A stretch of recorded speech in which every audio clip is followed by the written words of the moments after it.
Hello friends, welcome to Srirani's kitchen. ఇవాళ మన కిచెన్లో బెల్లంతో తయారు చేసిన స్వీట్ చపాతీ తయారీ విధానం చూపించబోతున్నాను. ఈ స్వీట్ చపాతీ పిల్లలే కాదు పెద్దలు కూడా చాలా ఇష్టంగా తింటారు. ఈ స్వీట్ చపాతీ కోసం బెల్లం తీసుకొని తురుముకోవాలి. చూడండి, 1 కప్పు వరకు బెల్లం వచ్చింది. దీని పక్కన ఉంచండి. ఇప్పుడు వేరొక గిన్నెలో ఏ కప్తో బెల్లం తీసుకున్నామో అదే కప్తో 3 కప్పుల వాటర్ తీసుకోవాలి. ఇప్పుడు ఈ వాటర్లో యాలకులు వేయండి. ముందుగా మనం తురుముకున్న బెల్లం వేసుకొని ఒకసారి కలుపుకున్న తర్వాత అరకప్పు చక్కెర వేసుకొని చక్కెర మొత్తం కలిసేలాగా కలుపుకోవాలి. ఇలా చక్కెర మొత్తం కరిగిపోయిన తర్వాత ఏ కప్తో బెల్లం వేసుకున్నామో అదే కప్తో 1 కప్పు బొంబాయి రవ్వ వేసుకొని కలుపుకోవాలి. ఇప్పుడు ఈ మిశ్రమాన్ని 5 నిమిషాలు మీడియం ఫ్లేమ్లో కలుపుతూ ఉడికించాలి. ఈ బొంబాయి రవ్వ మిశ్రమం దగ్గర పడ్డ తర్వాత స్టవ్ ఆఫ్ చేసుకొని ఈ మిశ్రమాన్ని కొద్దిగా చల్లారనివ్వాలి. గోధుమ పిండితో ఇలా ముద్దలు చేసుకొని 10 నిమిషాలు నానబెట్టుకోవాలి.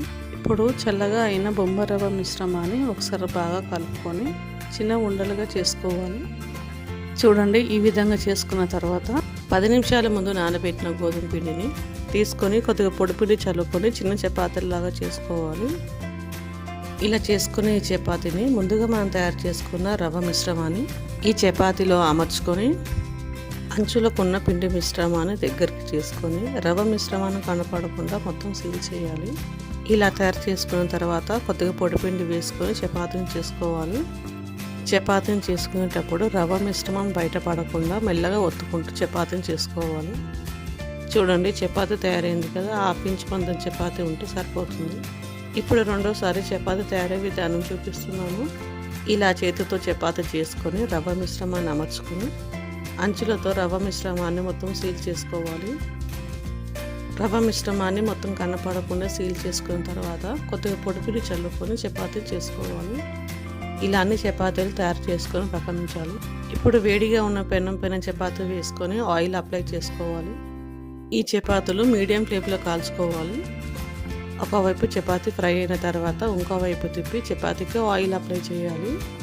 ఇక్కడ నేను ఆయిల్ వాడాను, కావాలంటే మీరు గీ కూడా వాడుకోవచ్చు. ఒకవైపు ఫ్రై అయిన చపాతీని ఇంకోవైపు తిప్పి ఎర్రగా ఫ్రై చేయాలి. ఇలాగే అన్ని చపాతీలు ఫ్రై చేసుకోవాలి. ఆయిల్ అప్లై చేయడం వల్ల చపాతీలు చాలా సాఫ్ట్గా వస్తాయి. మీరు చపాతీని చూస్తేనే అర్థమైపోతుంది ఎంత మృదువుగా వచ్చాయో. అంతేనండి, సాఫ్ట్ స్వీట్ చపాతీ రెడీ. ఈ రెసిపీ మీకు నచ్చిందా? ట్రై చేస్తారా? అయితే లైక్ అండ్ సబ్స్క్రైబ్ చేయండి. Thanks for watching.